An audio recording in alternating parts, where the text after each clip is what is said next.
Llegó el momento de la buena conversación y el debate. Abrimos la mesa de todos en Pauta Propia. Pauta 100.5.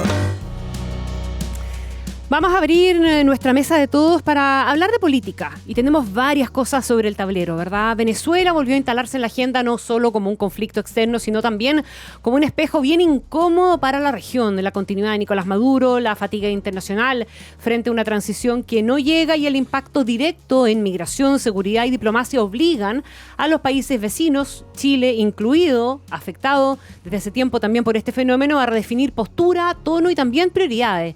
Pero mientras afuera se ordena el tablero regional, puertas adentro, el poder también empieza a movilizarse. El gobierno de Gabriel Boric entra en sus últimos meses y aunque no termina, la política ya opera en clave de cierre, decisiones que se postergan, balances que comienzan a escribirse y sobre todo conversaciones cada vez más explícitas sobre quiénes podrían conducir el próximo ciclo. En ese escenario, el tema del posible futuro gabinete dejó de ser un rumor y pasó a ser una señal política en sí misma. Nombres que circulan, perfiles que se testean, equilibrios que se anticipan antes incluso de que haya una elección formal. Política exterior, últimos días de gobierno y proyecciones para este 2026 empiezan a cruzarse ya en una misma conversación. Para analizar ese cuadro con mirada territorial, experiencia política y también lectura de poder, vamos a conversar hoy día con una de nuestras duplas de siempre, Jaime Belolio, alcalde de Providencia, ex ministro y ex diputado. ¿Cómo está, Jaime? Muy bien, muy buenas tardes. Y Claudio Castro, alcalde de Renca. Los dos alcaldes con miradas distintas, pero los dos gobernando y pensando, que probablemente es una de las cosas interesantes. ¿Cómo Así estás, es, Claudio? muy bien, muchas gracias. A ver, nosotros, yo les digo, nos juntamos a politiquear, ¿verdad? Independiente de que muchas veces terminamos hablando también de los temas locales que son los que los movilizan a ustedes en el día a día, pero no puedo no partir por Venezuela y tener la opinión de ustedes de si estamos frente a un escenario de resignación internacional más que de presión real para un cambio político. ¿Qué impacto creen ustedes que va teniendo eso en este tablero o en este dominó que finalmente empieza a caer y nos toca al final en la cola, irremediablemente, ¿o no? Jaime. A ver, yo lo primero es que me resulta una noticia muy feliz el que el dictador y asesino de Nicolás Maduro esté en la cárcel. Y me resulta problemático que a continuación Trump y Estados Unidos digan que lo que quieren hacer es tener ellos control no solo sobre los recursos naturales, sino que además sobre quiénes son los que gobiernan o no gobiernan en Venezuela. Uh-huh. Pero me parece que la primera parte es súper importante. Yo creo que hay una justificación, además, legal para eso, no para lo segundo. Y entonces, en las distintas formas, digamos, de los tratados internacionales, obviamente no le preguntaron a nadie, no pidieron permiso a la ONU, no pidieron permiso al Congreso, a sabiendas también de que probablemente hacerlo a través de esa vía hubiese significado que hubiera fracasado igual. Entonces, más allá de las razones propias de Estados Unidos y particularmente de Trump, que a mí me hubiera encantado que hubiese sido fraseado como la restitución de la democracia, la importancia de las instituciones, que estaban obviamente diezmadas hace 26 años por la dictadura de Maduro y Chávez, tiene efectos sobre Chile. Y tiene efectos no solo porque aquí tenemos 600, 700 mil venezolanos, muchos de los cuales hoy día son súper influyentes en nuestra vida en las comunidades, sino que también configura distinto, por ejemplo, el rol de relaciones exteriores desde Chile. Sí, claro. Yo creo que el presidente Boric en esto no estuvo bien, y no estuvo bien porque no le habla nada al mismo pueblo venezolano que teóricamente él quiere defender con respecto al imperialismo. Y no le habla porque me parece que solamente al criticar a Trump, que tiene por supuesto cuestiones que son evidentemente criticables, se pone más bien del lado de los que justificaban la dictadura. A sabiendas de que él no lo hacía, ¿no? A sabiendas, claro, de que él no lo hacía. Pero en la posición final termina con el grupete, que son los que le dieron el respaldo internacional de manera que se mantuviera la dictadura asesinando como lo estaba haciendo, inclusive en Chile asesinando. O sea, que tiene esa particularidad. Pero nos hace ver nuevamente como un país bastante, como cono sur, no solo país Chile, digamos, bastante irrelevante en los destinos que se están jugando hoy día a nivel mundial, que parece ser tres potencias, como que se están dividiendo el mapa, digamos, como si fuera un Monopoly, así como y China se queda entonces con uno, y vamos a ver qué pasa con la amenaza a Taiwán o no, y qué pasa con Hong Kong. Rusia se queda con otro, y vamos a ver cuál es la solución, digamos, en Ucrania, y como que Estados Unidos dice, bueno, yo soy el policía, digamos, de todo Claro, este hemisferio. convengamos que ese es un tema que trasciende a Chile, porque a esta Absolutamente. altura todos los países están pasando a ser irrelevantes, los organismos internacionales están siendo irrelevantes incluyendo también. Europa completo. Entonces, ahí hay un tema en donde Chile puede jugar algún rol desde el Cono Sur que sea un poquito distinto. Obviamente que hay preguntas de cómo, ¿y qué se podría haber hecho antes? Bueno, la presión de Sudamérica nunca existió porque había ideológicamente quienes todavía justifican las dictaduras de izquierda. O sea, Cuba, digamos, sigue siendo la cabeza del pulpo. Entonces, mientras no nos pongamos de acuerdo entre nosotros cómo podemos actuar y cuáles son los límites reales, digamos, de la soberanía popular o de traspasar las reglas democráticas que inclusive se han puesto esos mismos países, me parece que va a seguir siendo problemático, pero Chile, como país chico, necesita de las reglas internacionales. Ya, dejaste hartas ideas dando vueltas. ¿Por cuál te vas a descolgar, Claudio Castro, y de ahí las vamos retomando? Mira, yo diría que una primera reflexión tiene que ver con que acá estamos en un escenario que pareciera de pura amenaza y puro riesgo. Porque la primera reacción para nosotros que somos actores políticos es tratar de identificar aquella cuestión que no nos gustó del otro lado, ¿no? Pero acá están todos los malos elementos juntos, como es muy difícil hacer una distinción acá de, mira, los de allá versus los de acá, porque si no nos ponemos de acuerdo en una cuestión fundamental, que son en varios planos distintos, ¿no? Y Jaime lo decía, el pueblo venezolano ha sufrido una dictadura hace años y la comunidad internacional ha fallado en generar condiciones para poder revertir esa situación, no solamente en Venezuela, sino que en varios otros países del mundo que viven situaciones o conflictos internos de ese tipo. Por otro lado, emerge una figura por lo bajo de una democracia cada vez más iliberal, ¿no? Que es lo que genera el presidente Trump desde Estados Unidos, con una brutalidad que como que va superando sus propias fronteras, ¿no? Ver la cuenta oficial de la Casa Blanca es una cuestión... es como si estuviéramos en una película, ¿no? Sí, como una cosa media distópica. Es bien impresionante. Sí, es como pornográfico.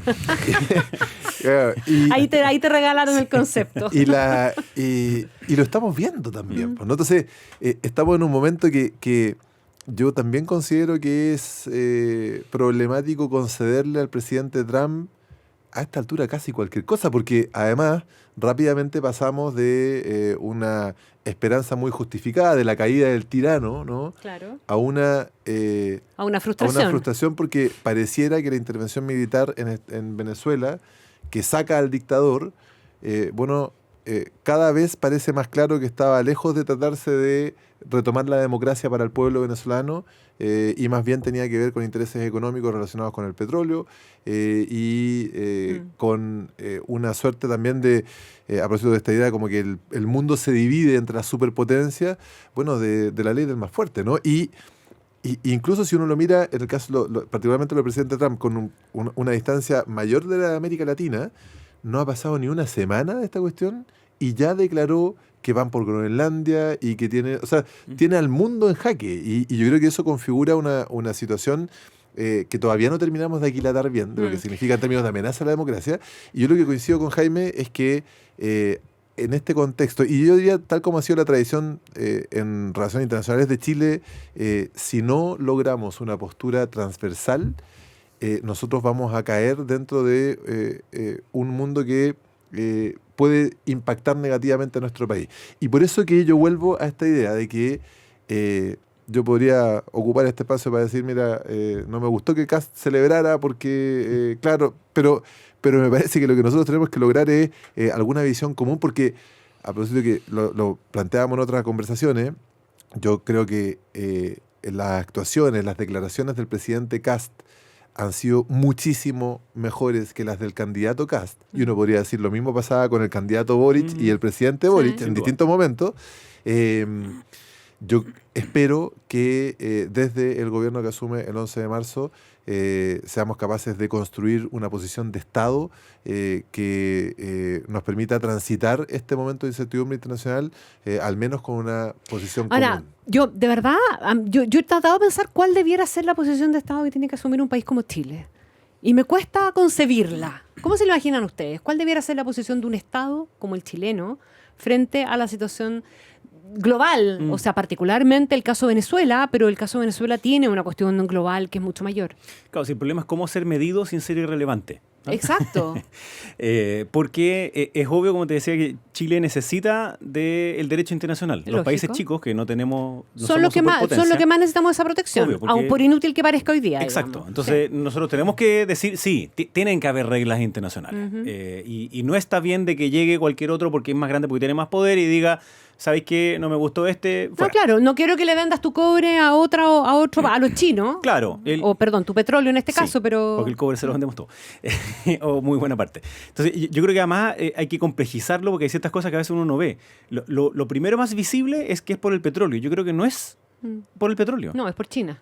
Es por China. Es por claro. China. Si Es por Estados Unidos China tiene petróleo de sobra. y por Rusia metido también ahí y por el vínculo con Irán, con Hezbollah, digamos, o sea, son esas, y las tierras raras, digamos. Entonces son ciertas cosas como que uno no mira, pero que están ahí y que aún así parecen burdas, ¿no? Porque, claro, no es la aspiración que uno tiene, que es porque Venezuela pueda tener su propio gobierno decidido por el pueblo que lo votó hace pocos meses atrás, pero se lo robó, digamos, a Maduro. Entonces, la autodeterminación es muy relevante. No en el sentido que lo ocupa el Partido Comunista, ¿ya? Que es autodeterminación para tener dictadura. No. Es autodeterminación real para que el poder resida en la soberanía del pueblo y que a través de una elección, como la hizo, la pueda ejercer finalmente.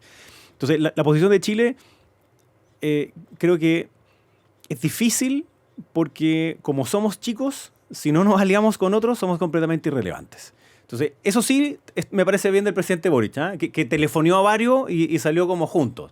Me carga el grupo con el cual salió juntos. Me habría gustado que hubiera sido un poquito más mezclado, porque hubiese sido matizado, o por ejemplo hubieran dicho que bueno que haya caído el tirano. ¿Ah? Pero no pareció esa parte. Kast, al contrario, me parece bien que no haya salido al mismo tiempo que otros, porque no me hubiera gustado que hubiese salido... A celebrar. Claro, Como Milei, como digamos, Milei. al Y además que presidente. Milei va y dice... Ahora, pero la libertad avanza, Kast digamos. no habla de Estados Unidos, o sea, está sacando de cualquiera de sus reacciones de este tema. Ya, y yo creo que es cualquier necesario mención a marcar Estados ese Unidos. punto. Yo creo que es necesario marcarlo porque una cosa es que uno celebre el que saquen a Maduro y otra cosa muy distinta Es que toleres. es decir, claro, no, ahora Estados Unidos es el policía, Ya, pero digamos, usted- de toda Sudamérica. Po. ¿Son capaces, Claudio, de escribir aquí un borrador de la posición Bueno, de yo Estado diría de que sí, Chile? y diría que requiere precisamente enfrentar aquellas cuestiones que son incómodas para nuestros sectores. Pues de las cuestiones, claro, hoy, o sea, pensemos, tal vez hace algunos, creo que fue hace un par de años atrás, de hecho, Boric, diputado, también había tenido algunas declaraciones frente a situaciones de Venezuela. Luego, como presidente, eso es harto más contundente, ¿no? Pero lo que menos se esperaba era que un presidente de izquierda, como era Boric, ¿cierto?, criticara con la fuerza que lo hizo a la situación de Venezuela en un momento previo. Yo lo que esperaría, a propósito de qué cosas son las que deberían definir la posición de Chile, es precisamente que el presidente Kast asuma posiciones que son evidentemente incómodas para su sector, que es desmarcarse de quienes, o sea, unos días atrás estuvo con el presidente Milei y con una retroexcavadora, ¿no? Con una motosierra. Perdón, La retroexcavadora de Quintana. perdón. Una de motosierra. Quintana. Pero, y con un tuit que terminaba diciendo la libertad avanza. Entonces, yo lo que espero es que el presidente Kast sea capaz de asumir una posición cómoda que signifique validar precisamente algunos acuerdos internacionales que tienen que ponerle freno a la amenaza que representa hoy día el gobierno del presidente Trump para el mundo. Y una cuestión que me parece además que requiere valentía, y eso yo creo que acá está la principal complejidad que nosotros tenemos hoy día, y es una complejidad que raya en lo indigno respecto de la posición soberana de un Estado, ¿no? Y que es lo que nos pasa a nosotros muchas veces en la relación con Estados Unidos, que es que tenemos que medir muy bien nuestras palabras porque lo que digamos Nos puede jugar en impactar contra. muy fuerte a nuestra población. Y eso es una cuestión que le mete otro Sí. poco más de complejidad. Entonces, Claro, cuando todos dicen no, por el bien superior de Chile, pero claro, ¿cuál es el límite de, por eso de yo cuidar me ese bien imagino que superior? esta postura va a ser una postura que es muy medida, que Tal vez la principal novedad va a estar en esta incomodidad que puede representar para el mundo que representa el presidente Kast respecto de particularmente esa postura sobre que no está bien que los más grandes hagan lo que quieran, ¿no? Y ojalá, y esto es lo más difícil, rescatar, porque hoy día pegarle al presidente Boric va a ser cada vez más barato. más barato, pero yo creo que hay que rescatar que fue un presidente de izquierda que asumió una posición que no era la posición hegemónica de la izquierda, especialmente en nuestro continente. Entonces hay que construir sobre esas dos cosas. Y yo creo que en las relaciones internacionales pasa algo que es molesto como para la gente común y corriente, que hay una hipocresía permanente. O sea, a mí me cae pésimo la dictadura china, pero tengo clarísimo que tenemos que seguir vendiéndole fruta y cobre, digamos. Eso no significa que tengamos que ser súbditos de ellos y por tanto que en nuestras palabras también hay ciertas mediciones. Me pasó cuando me tocó enfrentarme con el embajador, digamos, Xu en su momento, que era vocero. y con Vladimir y otro, que empecé a recibir señales no del gobierno, sino que de otras personas, de que, oye, suficiente. Cuidado, claro, y era suficiente por este temor discrecional de que China dice, ¿sabes qué va? Listo, se acabó, no compramos más cereza. Y queda una embarrada de miles de millones de dólares, digamos. Claro. Entonces, eso mismo multiplicado para Estados Unidos no le gusta. Obviamente que no, porque uno quiere que hayan relaciones que sean convenientes para los países. Y no puedes depender de la buena voluntad mera, digamos, del poder discrecional de quien está arriba. Sin embargo, tenemos que reconocernos también como un país pequeño que no tiene ese poder y, por tanto, la única forma de tener poder es agrupándonos con otros. Y ahí yo esperaría que Kast sí sea esa voz más sensata dentro del Cono Sur particularmente. Ahí va a tener una complejidad, porque el Cono Sur se va a teñir de alguna manera y va a haber una tentación. De derecha. Claro, va a haber una tentación a alinearse detrás de Trump. De hecho, el presidente Milei ya anunció un esfuerzo de construir una articulación política de los gobiernos de derecha, ¿no? Entonces, recién revisamos en la nota anterior, ¿verdad?, que hay elecciones en Perú ahora luego, hay elecciones en Brasil también, en octubre, son las más tarde, en Colombia pronto, y eso es como lo que falta para que el mapa termine de teñirse de un color. Y yo le sumaría a eso, a propósito del rol de Estados Unidos en la región, las midterms. O sea, va a ser interesante saber si es que en estas elecciones intermedias hay una validación de lo que está haciendo el presidente Trump o, como ha sido también la tónica del último tiempo, agarra un poquito más de fuerza el mundo demócrata que puede... Y los republicanos también, que los hay, que han planteado sus aprensiones con el accionar del gobierno, porque eso va hacer una señal que va a permitir algo de juego nuevo en las declaraciones que se pueden hacer de acá. Estamos evidentemente ante una suerte de nuevo ciclo, por distintas cosas, no solo en Chile, sino que también en el resto del continente y en el resto del mundo. Nosotros en la interna, en nuestra política local, estamos enfrentando también esa suerte de cambio de ciclo. ¿Cómo ven ustedes que está llegando a su término el gobierno de Boric? ¿Cómo está llegando a la recta final? Un poquitito ya en un tono medio de balanza, si ustedes quieren, y déjame partir, Jaime, por la voz más cercana, entre comillas, al oficialismo. Mira, yo visualizo esto en la lógica, ¿no?, de una revisión de hechos consumados en el terminar o ya en los tiempos de término de este gobierno, un gobierno que, por cierto, termina mucho mejor de lo que empezó, ¿no? Y en buena hora, yo decía antes, un patrón que se repitió entre el candidato Boric y el candidato Kast era que ambos ganaron sus respectivas elecciones con propuestas disruptivas en todo sentido, ¿no? Puntúas, si uno quiere. Transformaciones, digamos. Pero además, en varios casos, irrealizables, ¿no?, en términos de algo que luego es muy importante para la valoración que la ciudadanía tiene de sus gobiernos, que es que yo quiero que ustedes hagan lo que nos dijeron, que es lo que nos pasa a nosotros los alcaldes todo el tiempo, porque además los vecinos nos agarran en la calle y nos dicen, oiga, usted dijo tal cosa, ¿no? Y yo creo que ahí hay una primera constatación, ¿no? El gobierno del presidente Boric evidentemente es un gobierno distinto a lo que plantea el programa de gobierno y a la configuración política que se fue además ampliando y que tuvo como resultado un gobierno que termina con un relato que yo creo que va a ir haciéndose más positivo en el tiempo. Y por lo mismo, y ahí, bueno, los análisis están, ¿no?, en términos de legado, está la reforma de pensiones, 40 horas, mucho en política social y laboral. pero también yo creo que es una realidad, podemos discutir cuánto y si es que querían o no querían, pero finalmente este es un gobierno que transita de un momento de mucha incertidumbre social y política entre el estallido y la pandemia, ¿no? Y los efectos que eso tuvieron, que gana el presidente Kast, habla además de un país que vuelve a engancharse con una valoración institucional. Eso no es solamente un resultado del gobierno, pero el gobierno estaba gobernando y genera condiciones para eso. Yo creo que, y eso es algo en lo que a mí me interesa también participar,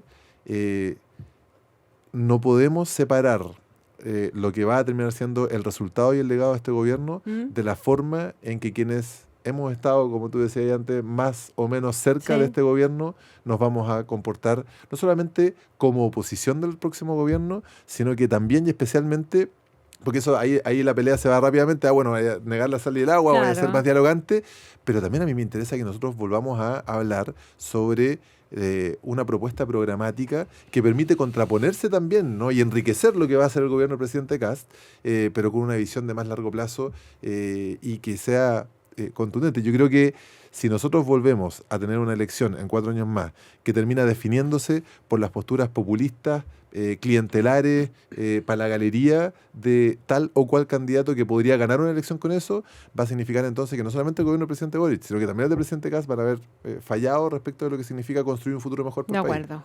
Jaime Belolio. A ver, yo comparto primero que termina mucho mejor de lo que se inició. No solo porque cuando uno está en el gobierno los últimos meses ya sabe jugar mejor a la pelota y entonces funcionan mejor las cosas, sino que además porque... Y te tienes que ir. Bueno, sí, claro, así ocurre, digamos. O sea, el proceso de aprendizaje, de habitar el cargo, como dijo el presidente Boric, es muy distinto, pero el gobierno además cambia muy radicalmente después de que pierden con el rechazo. Y tiene que adaptar el gobierno a una cuestión distinta, a tal punto que hoy día dentro de los éxitos del gobierno van a ser puras cosas que habían votado en contra cuando eran parlamentarios. Pero para mí eso es una súper buena noticia, porque me gusta esa otra deriva que tiene que tomar, que es más socialdemócrata, digamos, y no en la lógica como de rehacer el país completo. En materia de seguridad, en materia de empleo, en materia de muchas cosas que en el pasado lo miraban con una distancia gigantesca o estaban completamente en contra, hoy día tuvieron que cambiar de opinión y espero que eso sirva para este proceso en el cual van a pasar a ser oposición, ¿no? Porque hoy día leía a la ministra Vallejo diciendo que recibieron el país con un desorden gigantesco en las fronteras porque no había militares custodiando. Y yo me acuerdo que ella votó en contra de que hubiera militares en la frontera y nosotros hicimos un estado de excepción y apenas asumieron, lo retiraron. Entonces, hoy día ellos dicen, es bueno que eso ocurra. Lo mismo con respecto a la Araucanía, que va a tener 1.300 días, si no me equivoco. Entonces, hay ciertas cosas como que quedan instaladas. Para Kast, parte de su éxito puede ser su problema. Y que es lo siguiente, porque gana bajo las demandas de orden y seguridad. Entonces, si lo hace súper bien, y por tanto hay orden y seguridad, las sociedades después de cumplir las demandas de orden y seguridad quieren libertades. Y ahí es donde se puede ver más... Ahí es donde se le pueden atrapar los dedos. Exacto, se le pueden atrapar los dedos. O lo que puede ocurrir también, porque eso sería súper bueno, ¿no? Le fue bien, hay orden y seguridad y por tanto la demanda, digamos, todo es por mayor libertad, en donde además en regiones va a ser distinto, qué sé yo. Pero lo que me temo es que se va a generar una dinámica de una oposición de quién es más de oposición. Entonces, es súper importante lo que dice Claudio acá, cómo se van a comportar institucionalmente, pero también en términos individuales. O sea, es decir, ¿va a ganar el estilo Manucheri o va a ganar otros estilos que van a estar disponibles a marcar sus posiciones en contra, pero a decir por qué, digamos? Y creo que en eso, al menos el discurso de un gobierno de emergencia sirve para paliar o para agrupar más bien voluntades que serían más difíciles si es que no hubiese esta lógica de emergencia. Entonces, y por último, y creo que algo que le pasa a todos los gobiernos, que es que inevitablemente hay una crisis y no podéis planificarla porque no sabéis por dónde va a salir ni sabéis qué cosa va a hacer. Y ahí es donde y que normalmente no tiene nada que ver con tu programa de gobierno. Exacto, digamos, y por tanto que te obliga a tener que flexibilizar y adaptarte a ese nuevo escenario. Y ahí van a necesitar gente de todos los espectros políticos que sean capaces de ayudar a guiar, digamos, ese nuevo camino. Y espero que hayan personas que puedan cumplir roles, como Claudio y otros tantos más, justo ahí. O sea, así como cuando gana el rechazo, poco tiempo después va y se levanta otro proceso, que yo creo que para los que somos de Chile Vamos todavía pagamos parte de los platos rotos de eso. ¿no? Yo creo que era la decisión correcta, ambos. Sin embargo, todavía hay como una molestia de, oye, ustedes hicieron esto que salió mal y por tanto ustedes son responsables. Entonces hay una lectura de que la emergencia la podía resolver quien había estado un poquito más desde fuera de esa posición. Pero tal como dijimos apenas entregamos el gobierno, otra cosa es con guitarra y gobernar claramente está siendo muy difícil y por lo mismo va a ser importante la fotografía del primer gabinete, Sí. a sabiendas de que algunos no llegan a bailar cueca para el 18. Sí, po. Particularmente en donde hay mayores expectativas, por ejemplo, en seguridad. En seguridad. Que además es uno, porque a propósito de la instalación de este gobierno de emergencia y esta, además, como la transición es muy larga, nosotros tenemos como este fetiche de ver Sí, quiénes son los nombres, ¿no? Y uno empieza a buscarle las yayitas, los que aparecen, en fin. Pero yo visualizo que dentro de este contexto del gobierno de emergencia, donde está el orden y seguridad, pero también el crecimiento, bueno, el crecimiento ha tenido harto más que nosotros podemos observar de la oficina del presidente electo, ¿no? Y hay nombres que están dando vuelta, hay tesis que están dando vuelta, hay un contexto internacional que además es bastante positivo, ¿no? En términos de las proyecciones. Hay un vuelito a favor, digamos. Pero yo veo con algo de preocupación a propósito de que eso es la principal expectativa, ¿no? Y es donde veo menos desde nombre hasta ideas, ¿no? En el plano de la seguridad. Está más difícil tratar de visualizar qué es lo que va a pasar a partir del 11 de marzo, ni siquiera para decir que me gusta o no me gusta. Yo no lo veo, no está en la discusión, ¿no? Sí, y eso me llama la atención, porque si eso no está, el gobierno de emergencia fracasa, pues, ¿no? Tú declaraste dos temas centrales y uno de esos dos temas pareciera que se está complicando. O sea, y el que va a quedar como el más importante, porque la emergencia económica de alguna manera, no es que se diluya, pero tiene algunos matices hoy día, ¿verdad? O sea, en cambio, la emergencia si en materia de cobre seguridad... sigue a 6 es una súper buena No, o noticia. sea, olvidémonos del tema, digamos, ¿verdad? Incluso si quieren no les hago el ajuste. No, puede que sea necesario el ajuste. Nos queda un minuto, pero es una idea para cerrar. En la lógica de qué tipo de año creen usted que va a ser este 2026, con todo lo que hemos conversado puesto sobre la mesa, un año de corrección de rumbo, de giro político o de continuidad con ajuste, porque al final, si ustedes pensamos en el gobierno de Boric, terminó siendo una continuidad con ajustes, ¿o no? Más que un gran giro, un gran cambio, una gran transformación.